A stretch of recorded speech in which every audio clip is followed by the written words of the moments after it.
Ferrari are bringing the first experimental 2025 floor to Las Vegas. First experimental iteration for the SF-25, and with it they will be doing plenty of tests across both drivers for the opening practice session of the weekend, with them both being stated to have a run with this experimental floor.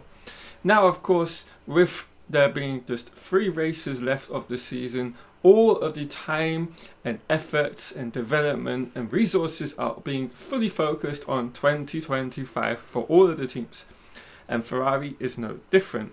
And hence, that is why they've brought this experimental floor, which will have features of the 2025 floor, as well as some of the overall changes that they want to implement into the Venturi tunnels and underside of the floor.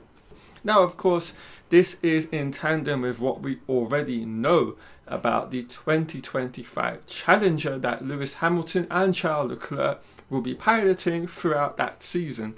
And of course, a lot of changes will already have been undertaken in terms of the suspension setups at the rear of the SF-25. And that's what I'm calling it for the time being, because I believe that is what the official name will be given to it. Now, of course, Ferrari are going from a pushrod suspension to a pull rod suspension, and some of these changes are because of Lewis Hamilton arriving, but mainly because they feel that there is a lot more scope in terms of development by going down that avenue and changing the suspension on their 25 Challenger.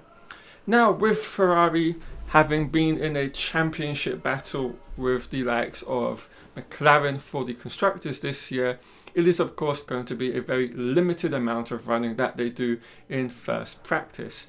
Whether we see the floor in FP2 later on in the evening with Las Vegas, it is very difficult to state. I think what they will be doing is something like this. They will have a plan where they will have floor available for the last 3 events of the 24 season, and they will gather data across all of these different types of circuits from which we will be going to. And of course, each of these circuits has different characteristics in terms of the speed ranges of corners. So the data that they gather is going to be extremely useful for, collecting and correlating and then implementing and making changes for that first chassis and floor and all the other components that will be changing on the 25 Challenger. The whole reason why they want to bring such an experimental 2025 floor to Las Vegas before they head into next season is because they want to make sure that all the changes that they want to implement onto the SF-25 is not going to incur the porpoising from which they had with the introduction of that floor all the way back in Barcelona earlier this year. And that is what it's all about. It's about seeing how this floor makes the SF-24 react, of course, alongside how they envision it will react to the 2025 chassis and all the other changes to the front and rear suspension and engine and gearbox and all the other regions of that car. And then of course from there they're going to take the data and then make changes to the 2025 arrangements that they have in place if they need to. Now, I haven't spoken a lot at all about Ferrari's plans with the 2025 F1 car, and I was saving that for the end of the season during the off season and go into a very in-depth detailed look and technical analysis of the changes that they want to make. So if you haven't subscribed to the channel already and are interested in that, do of course subscribe to the channel and turn on notifications for when that video pops up. I'll let you know when that should be arriving, but look for it between the end of Abu Dhabi and of course before the start of pre-season testing next year. But nonetheless, it is a very interesting choice that Ferrari have made of creating this experimental floor for 2025 in 2024. Now, of course, with it being an experimental floor, it's not going to be something completely brand new. I think what they'll be doing is essentially making modifications to an already available flaw that they've put on the SF-24 earlier in the season. But already I'm thinking that is not really something you can do generally.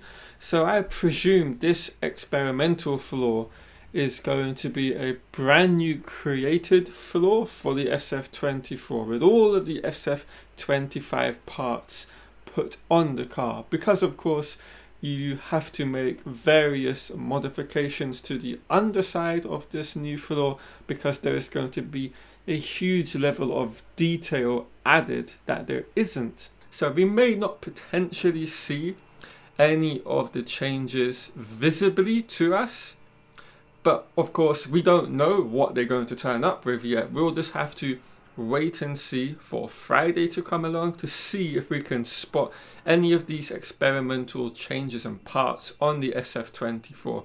Now, we don't know who will be using this experimental chassis first, but I would say with Leclerc staying on and Sainz leaving the team, it is more than likely Leclerc will start off with this chassis and do the testing initially with it. And then Sainz will get his taste of the floor that he will never get to drive, unfortunately, because Lewis Hamilton is arriving into the team at Maranello. Ferrari, apparently from this article, will also turn up with a much more less draggy front wing specification of the one that they introduced in Monza. And so that of course will have a natural lap time benefit for the team, and with the Las Vegas circuit being one that is very much all about long straights and high speed and all of the DRS zones that will be available throughout the race, it means they're going to have to go with a lower drag specification setup for the SF-24. So they will also be bringing two different variations on their rear wing, and this is all to do with the downforce levels. So there's going to be a lot of changing of parts in terms of the rear wing or in terms of the front wing for the opening couple of practice sessions. So it's going to be extremely busy for the Ferrari team as they go through these opening practice sessions before they have to basically, I would say, lock into the overall setup for the weekend for FP3 moving forward. But yeah, it's going to be very interesting to see what Ferrari turn up with on Friday when we finally get our first viewing of this experimental SF-24 chassis. And I can't wait to see whether there is any subtle changes and variations that we can actually spot visually. Anyway guys, I am going to wrap things up here. Hope you've all enjoyed the video. If you have, do leave a like on the video down below. And of course, if you're new, subscribe to the channel and turn on all notifications. Alright everyone, I will catch you later on this week with some more Formula 1 videos.